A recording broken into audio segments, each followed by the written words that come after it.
अब पेश है खबरों की तफसील। जिला बांडीपुरा के सुंबल इलाके में कायम 45 बटालियन सीआरपीएफ ने होली के मौके पर एक तकरीब का एहतमाम किया, जिस दौरान वहां मौजूद एहलकारों ने होली मनाई।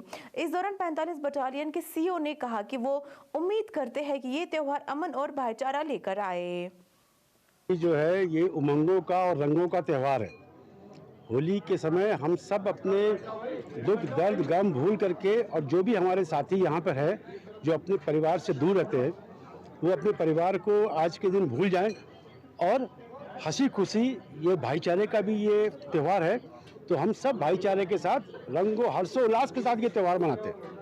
मेरा सबसे ये गुजारिश है कि सभी लोग भाई की तरह से मेल जोल करके रहें और हमारे जम्मू कश्मीर में अमन और चैन कायम करें।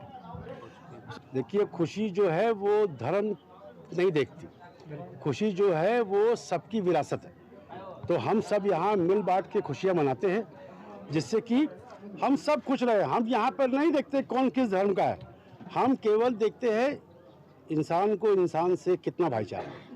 नेशनल कॉन्फ्रेंस के नायब सदर और साबिक वजीर आला उमर अब्दुल्ला ने कश्मीरी फाइल्स नामी फिल्म के मुताबिक कहा कि वो फिल्म असल हकीकत से कोसों दूर है। साबिक वजीर आला ने मजीद कहा कि जब कश्मीरी पंडित कश्मीर से निकल रहे थे तो उस वक्त नेशनल कॉन्फ्रेंस की हुकूमत नहीं थी, बल्कि गवर्नर राज और बीजेपी हिमायत वीपी सिंह की हुक्मरानी थी। उन्होंने ये भी कहा कि उस वक्त जो भी हुआ उसका नेशनल कॉन्फ्रेंस पार्टी को भी अफसोस है। ताहम उनका ये भी कहना था कि उस वक्त कई मुसलमानों ने अपनी जानें कुर्बान की। इन बातों का इजहार मौसूफ ने जिला कुलगाम में पार्टी कन्वेंशन के दौरान सारिफीन से बात करते हुए किया। इस दौरान उन्होंने मजीद कहा, ये बार बार हमें गलत साबित करती है, बार बार हर मौके पे। हम बाकी जो उनके साथी हैं, हम शर्मिंदा हो जाते हैं ये कबूल करने पे कि हाँ जी हम गलत और आप सही।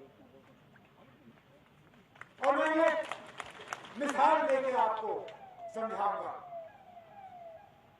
जब हमें कहा जाता था कि माहौल सही नहीं है, लोग जमा नहीं होंगे, प्रोग्राम नहीं होगा, हमें बंद कमरे में चंद 10-12 लोगों को मुलाकात करनी चाहिए, सकीना कहती थी आप नूराबाद आओ, जमाल हाजीपुर आओ, मैं प्रोग्राम करके दे दूंगी।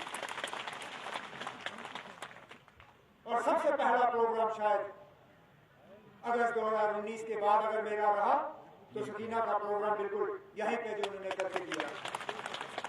इसके बाद अक्सर मेरे साथी जो यहाँ स्टेज पे बैठे हैं, उनका नाम नहीं लेना चाहता हूँ, खामखा को शर्मिंदा करूंगा। मैं उनको कहता हूँ प्रोग्राम रखो, मैं कहता हूँ सुबह जलसा रखो, ये मुझे कहते हैं ना 2 बजे से पहले जलसा नहीं होगा, सुबह लोग निकलते नहीं है। मैं जब उनको कहता ना मैं घर से सुबह 9:30 निकलना चाहता हूँ, 11 बजे प्रोग्राम होना चाहिए, कहते ना 11 बजे कोई होगा नहीं, क्योंकि खुद ये 11 बजे से पहले बिस्तर से नहीं निकलते। मैं हैरान हुआ जब सकीना ने मुझे कहा कि 18 को प्रोग्राम है। मैंने 18 को कैलेंडर खोला, मैंने कहा सकीना 18 तो जुम्मा है, आप प्रोग्राम कर पाओगे? कहा बेफिक्र रहिए, सुबह सवेरे प्रोग्राम होगा। मैंने कहा ठीक है, जितने होंगे करेंगे प्रोग्राम। आज मैं देखता हूँ समुद्र है लोगों का यहाँ। तो इनका दूसरा बहाना भी गलत निकला कि सुबह सवेरे लोग नहीं आते।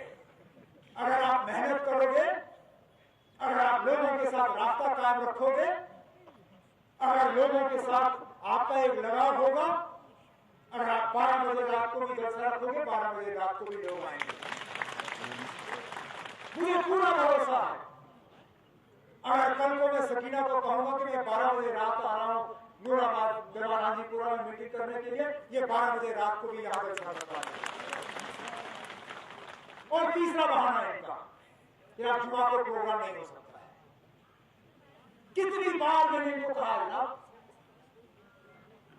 जुमा को मीटिंग रखते हैं, सुबह दफ्तर में बैठेंगे, नहीं आप जुमा को मीटिंग नहीं हो सकती। जलसा तो दूर की बात, ये नवाई सुबह में मीटिंग करने के लिए तैयार नहीं होते जुमा सुबह।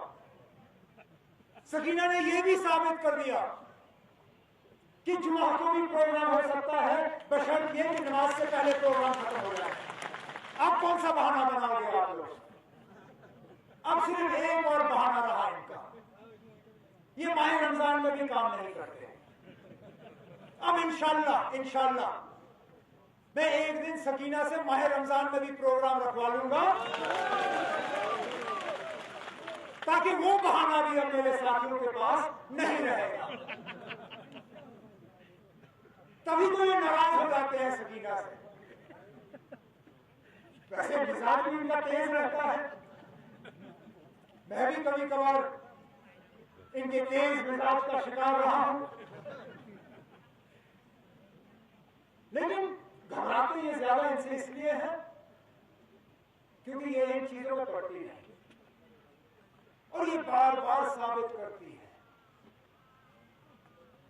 कि 28 साल पहले जो जनाब फारूक अब्दुल्ला साहब ने मशवरा दिया था वो मशवरा गलत था, और सकीना की मां का फैसला जो था वो सही था। नहीं तो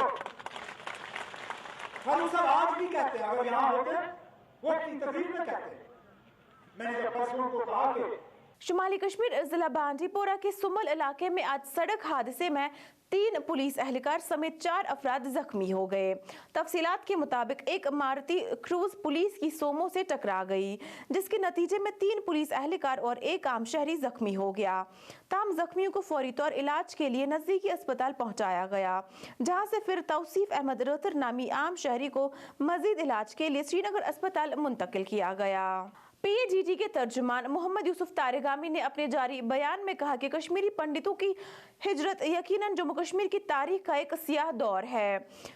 उन्होंने ये भी कहा कि यहाँ पर मजालिम करने वालों ने न किसी की जात, रंग या मजहब को अलग किया, बल्कि सबको अजियत में मुब्तला कर दिया। तमाम चीज़ों को यहाँ कभी भी मौरजी तौर पर पेश नहीं किया गया। जहाँ तक इस फिल्म का ताल्लुक है, मेरी नज़र में वक्त की ज़रूरत थी कि यहाँ के हालात, यहाँ के ट्रेजेडीज़ का अहाता किया जाता, और जो भी हुआ आज तक, जो भी ट्रेजेडीज़ यहाँ हुई, उन्हें पेश किया जाता ऑब्जेक्टिवली, मौरूज़ी हक़ाइक़ को ध्यान में रखते हुए। ऐसा नज़र नहीं आता।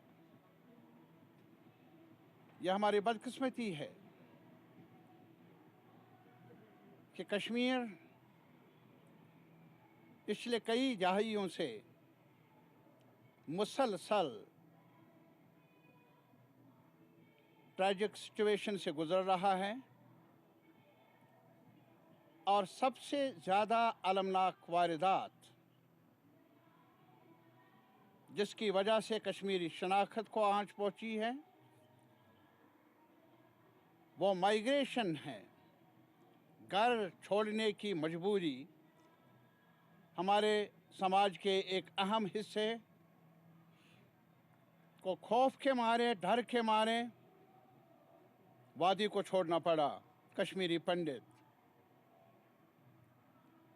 ये अलमनाक चैप्टर है हमारी हिस्ट्री का, दो राय नहीं।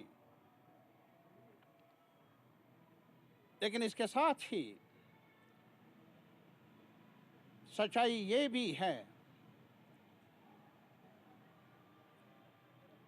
कि तशद्दुद की हामी क़ुव्वतों ने ये नहीं देखा कौन किस मिल्लत के साथ, मज़हब के साथ ताल्लुक़ रखता है, किसका अकीदा क्या है। उन्होंने जहाँ टपलू को मारा, जहाँ लसकोल को मारा, वहाँ मोहम्मद शाबान वकील को भी मारा। वहाँ एक अलमनाक हादसा पेश आया। एक बुज़ुर्ग लीडर, रहनुमा, जो बिस्तर मरग पर थे, मौलाना मसूदी साहब, उनको भी नहीं बख्शा। मीरवाइज कश्मीर मौलाना फारूक किसकी गोली से मरा? जहाँ टपलू को मारा, जहाँ लसकोल को मारा, वहाँ मोहम्मद शाबान वकील को भी मारा। वहाँ एक अलमनाक हादसा पेश आया। एक बुज़ुर्ग लीडर रहनुमा जो बिस्तर मरग पर थे, मौलाना मसूदी साहब, उनको भी नहीं बख्शा। मीरवाइज कश्मीर मौलाना फारूक किसकी गोली से मरा? और फिर नमाज़ी जनाजा में शामिल, मातमी जुलूस में शामिल दर्जनों आम शहरी गोलियों के निशाना बने। क्या कसूर था उनका? ये भी हमारी तस्वीर का एक और रुख है, जहां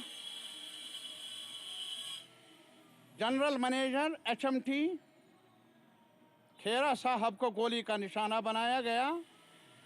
वहां कश्मीर यूनिवर्सिटी के वाइस चांसलर बशीरुल हक साहब को और उनके प्राइवेट सेक्रेटरी अब्दुल गनी साहब को भी बख्शा नहीं गया। क्या ये हकाइक नहीं? जहां कई लोग, बाअसर लोग और ऐसे अनासिर जिनका लेना देना नहीं था सियासी मामलात के साथ, शीतल कौल नाम की हमारी एक बहन, श्रीनगर से ताल्लुक़ रखने वाली, बेदर्दी से उन्हें कत्ल किया गया। कोकरनाग में, अनंतनाग में प्रेमनाथ भट्ट साहब को कत्ल किया गया। वहाँ गुलाम नबी कलर साहब को भी निशाना बनाया गया। मेरा आज एक ही सवाल है उन कुव्वतों से जो आज भी खूने कश्मीर का सौदा कर रहे हैं। दरियासा जिला पुंछ में भी आज जम्मू कश्मीर डायरेक्टर आयुष डॉक्टर मोहन सिंह की हिदायत पर एक मुफ्त तिबी कैंप का इनेकाद किया गया। इस कैंप में जिला ट्रेजरी अफसर रशीद दोस्तान ने इनका तावन किया था। इस दौरान वहां मौजूद मरीजों में मुफ्त मुशावरत के साथ साथ मुफ्त अद्वियात भी फराहम की गई। इस मौके पर वहां मौजूद अमले का कहना था, कैंपेन चलाई है जिसका मतलब ये है कि हम हर बंदे के अंदर इम्यूनिटी बूस्ट करें आयुर्वेदिक आयुष मेडिसिन के थ्रू, जिसमें अश्वगंधा कवच है, सिरप है और पीने की दवाइयाँ और टेबलेट्स दिए हैं। ये हमारे JNK ट्रेजरी जितनी भी हैं उनके में ये कैंप ऑर्गेनाइज आयुष के माध्यम से हो रहा है। तो मैं जितने भी बेनिफिशरी हैं उन सबका वेलकम करता हूँ यहाँ पे, और आपको ये गुजारिश भी करूँगा कि ये दवाई ज़रूर लें आप। इसका कोई साइड इफ़ेक्ट नहीं है, ये फ्री ऑफ कॉस्ट दवाई दी जाती है। इससे आपके लंग्स, लीवर और जो इंटेस्टाइन है और ये आपका बिल्कुल उसमें मजबूत रहेगा, जिससे आप कोरोना या दूसरी कोई भी वायरल बीमारी है उससे आप बच सकते हैं। शुक्रिया। भारतीय जनता पार्टी ने पट्टन के त्रिलोकबल इलाके में पार्टी कन्वेंशन का एहतमाम किया। इस मौके पर बीजेपी के लीडर और साबिक MLC सुरेंद्र अमेंदर मेहमान खास थे। इसके अलावा दीगर कई पार्टी लीडरान भी मौजूद थे। इस दौरान पार्टी कारकुनों पर जोर दिया गया कि वो आने वाले असेंबली इंतखाबात के लिए पार्टी को जमीनी सतह पर मजबूत बनाए। इस मौके पर उन्होंने कश्मीरी फाइल्स फिल्म के मुताबिक कहा,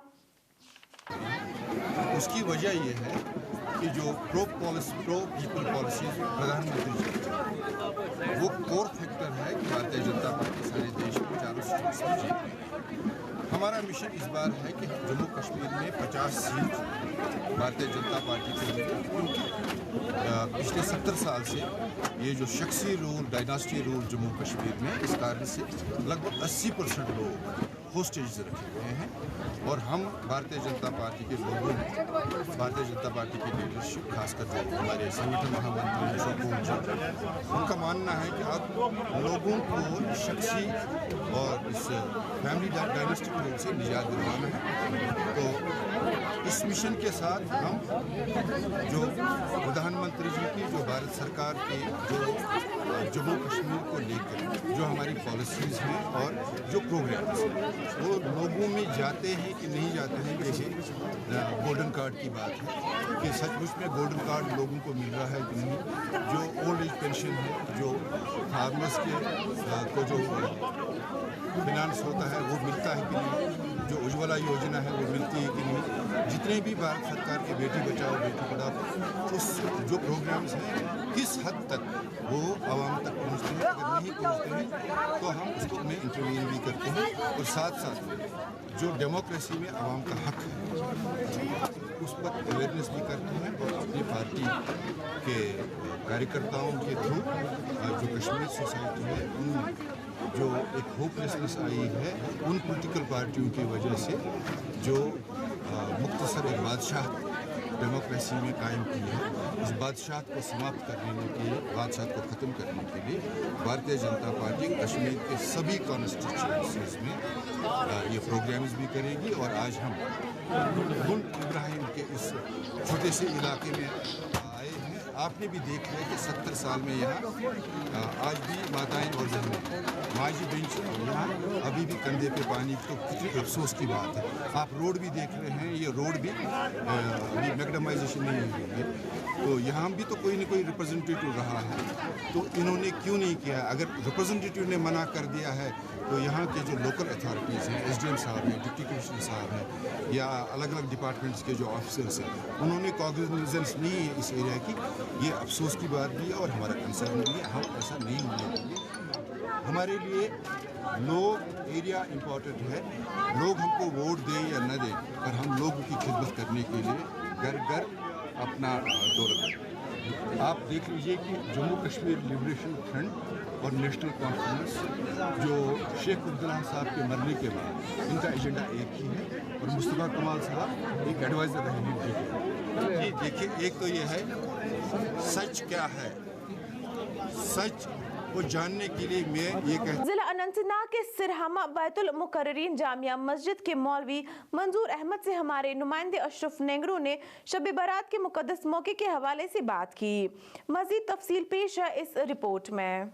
नशे में ना मुब्तला हो, ये किसी और जिनाकारी के पीछे ना लगा हो, ये किसी और बदकारी के पीछे ना लगा हो, तो इस वजह से इंसान उस वक़्त अल्लाह ताला की इबादत में अगर मशगूल होगा तो बेहतर यही है तो इंसान आज की रात में अपने अल्लाह से ताल्लुक़ जोड़े, अपने अल्लाह से मांगे। और आगे माह सियाम आने वाला है, अगर अल्लाह ताला हमारे पिछले गुनाहों को माफ़ करेगा तो आगे हमें जो माह सियाम में आने वाले जो रोज़े हैं तो उनमें इंशाल्लाह हमारी आसाइश नहीं देखा होगा कि इधर कुफारा साइड में एक छोटे 8 साल बच्चे का कत्ल कर दिया गया, तो उसके बावजूद कश्मीर के अंदर देखा जाए तो जो हमारे नौजवान हैं वो ड्रग्स के पीछे लगे हुए हैं, शराब के पीछे लगे हुए हैं, ज़िना और बदकारी के पीछे लगे हुए हैं।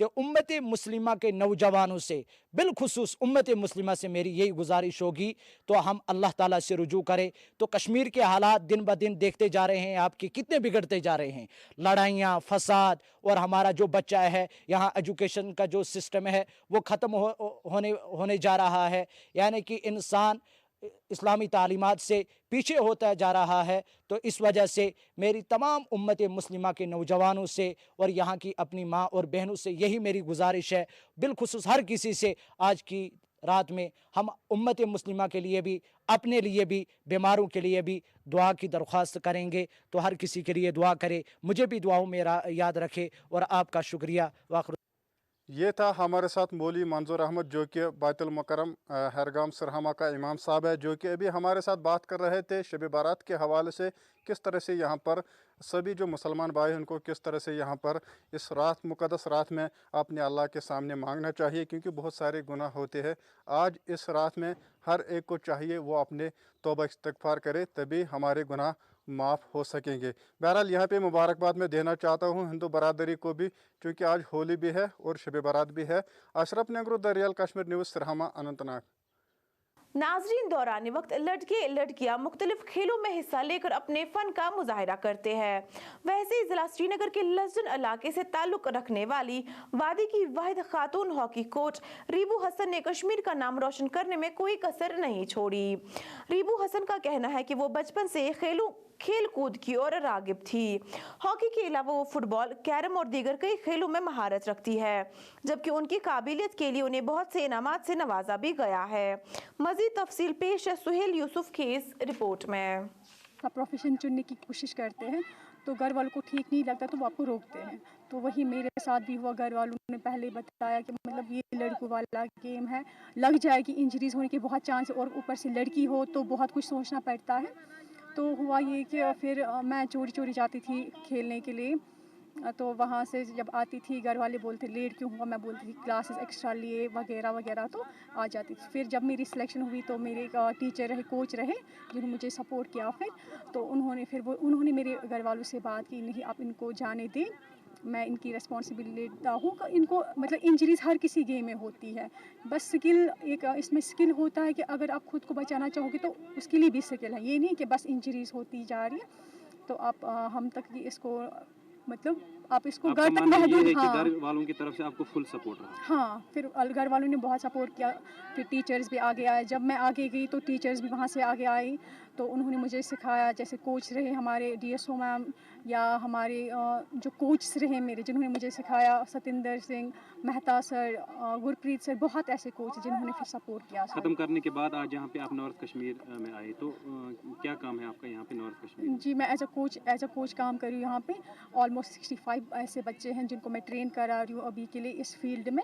तो मैं चाहती हूँ जिस तरह मुझे मौका मिला, ये भी कल जाके नेक्स्ट जनरेशन के लिए एक इंस्पिरेशन बन जाए, इनको भी एक मौका मिल जाए घर से बाहर निकलने का, सीखने का और अपना हुनर दिखाने का। कितने स्टूडेंट्स हैं आपको जिनको आप ट्रेन कर? पहले तो 167 थे, लेकिन इनको फिर एलिमिनेट किया गया बिकॉज इतने बच्चे हमें इतने बच्चों को ये नहीं कर सकते थे। तो 65 है अभी के लिए ऑलमोस्ट जिनको हम ट्रेन कर रहे हैं, जो इंटरेस्ट ले रहे हैं, जो अभी के लिए खेल रहे हैं। फिर इसमें भी इनको सिलेक्शन हो जाएगी 30-35, लेकिन बच्चे आ रहे हैं, कंटिन्यू आ रहे हैं और अपना योगदान दे। हम उस सोसाइटी में रहते हैं जहाँ पे आपको पता है कि लड़कियों को जो है ज़्यादा एक्सपोजर नहीं मिलता और लड़की प्रेफर नहीं करते हैं कि लड़कियाँ बाहर खेलें या और कुछ। हाँ, जो लड़कियाँ हैं तो उनके लिए क्या मैसेज रहेगी? हाँ बिल्कुल उनके पेरेंट्स के लिए? उनके लिए यही मैसेज है कि प्लीज़ आप अपने बच्चों को, खासकर बच्चियों को, आप इजाज़त दें, आप उनको एलो करें किसी भी फील्ड में जाने के लिए। खेल, अगर चाहे वो फुटबॉल, क्रिकेट, जो भी है, कि आप खेलने के बगैर जो भी उनका प्रोफेशन, जो उनका ड्रीम है, सपना, वो तब पूरा हो सकता है जब आप उनको एलो करेंगे, जब आप उनको सपोर्ट करेंगे। बिकॉज पेरेंट्स के सपोर्ट के बिना एक बच्चा कुछ नहीं कर सकता है। जब बच्चा मतलब आगे बढ़ जाएगा या कल जाके वो नाम रोशन करेगा अपनी कंट्री का, अपने स्टेट का, तो उसके पीछे घर वालों का सपोर्ट ही होता है खासकर। तो मैं चाहती हूँ कि हर कोई अपने बच्चों को वो सपोर्ट करे, जो वो लड़कों को करते हैं वो लड़कियों को भी करे, वो आगे जाके इस फील्ड में आगे आए। और महकमे शीप हस्बेंड्री ने जिला गांधरबल के तुलमुला इलाके में आज एक आगाही कैंप का इनेकाद किया, जिस दौरान शीप पालने वालों को एग्रीकल्चर टेक्नोलॉजी मैनेजमेंट एजेंसी के तहत जानकारी फराहम की गई। प्लस यूनिट जात नेक्स्ट टाइम गई 5 कम खुद कम बेन इन अवेयरनेस कैंपन मज इंसान हेचान वैक्सीन कित करें, डोजिंग का टाइमस पे करें, तो अम सत हेल्दी जानवर रोजान। अम ब्रो पी लगान कि डोजिंग कत टाइमस पे करें, वैक्सीन कत टाइमस पे करें। अचानक कह कि बेमारी सोरे फ्लाक ग तबाह। वनकस अलहमदुलिल्लाह वारिया कह, अगर थोड़े बहुत कुछ फ्लाकस कह ग, डॉक्टर हजरात टेस्ट वगैरह गसान। अम खुद यूनिवर्सिटी मज नौशारा मज लैब, हर कह चीज़ वनकस अवेलेबल। इस कैंप का यही मुद्दा मकसद है, जो भी हमारे ब्रीडर्स हैं, शीप रेयरर्स हैं, हम उनको जो न्यू स्कीम्स है, जो डिपार्टमेंट ऑफ शीप हस्बेंड्री है, तो उसके रिलेटेड जो भी नई स्कीम्स आ रही है, हम उनको अवेयर करें। अपार्ट फ्रॉम दैट, जो हमारा नेशनल लाइफ स्टॉक मिशन है, उसके तहत हमारे को कुछ मतलब कुछ क्विंटल्स आए हैं मेज़ और गुड क्वालिटी फॉडर के, जो हम आज यहाँ डिस्ट्रीब्यूट कर रहे हैं। जो अच्छे मतलब जो हमारे ब्रीडर्स हैं, तो उनमें हम ये डिस्ट्रीब्यूट करेंगे। जो मेन मोटिव है हमारा वो यही है कि जो हमारे शीप ब्रीडर्स हैं, जो उनकी इकोनॉमी है, हम उनको अपलिफ्ट करें और और उनकी इकोनॉमी हमेशा प्रिजर्व रहे, उनको कोई प्रॉब्लम ना हो। जिला श्रीनगर में आज कॉन्ट्रैक्चुअल टीचर्स ने एक जोरदार एहतजाज किया, जिस दौरान उनका कहना था कि इंतजामिया ने उन्हें सूबे तालीम में भर्ती किया था, ताहम बदकिस्मती से उन्हें 2019 में फारिग किया गया। एहतजाज के दौरान उन्होंने कहा कि अगरचे एलजी इंतजामिया ने उन्हें मुस्तकिल करने का यकीन दिलाया था, ताहम महज वक्त गुजरा और उनके मुतालिबात को पूरा नहीं किया गया। जम्मू एंड कश्मीर ने एक प्रॉपर सर्कुलर के तहत हमें डिपार्टमेंट के अंदर ऑब्जर्व किया था, रिक्रूट किया था, लेकिन बदकिस्मती से बाद में हमें 3 कंटिन्यूएशन मिली। उसके बाद बदकिस्मती से हमें डिसएंगेज किया गया विदाउट एनी नोटिस। उसके बाद हमने प्रोटेस्ट भी किया।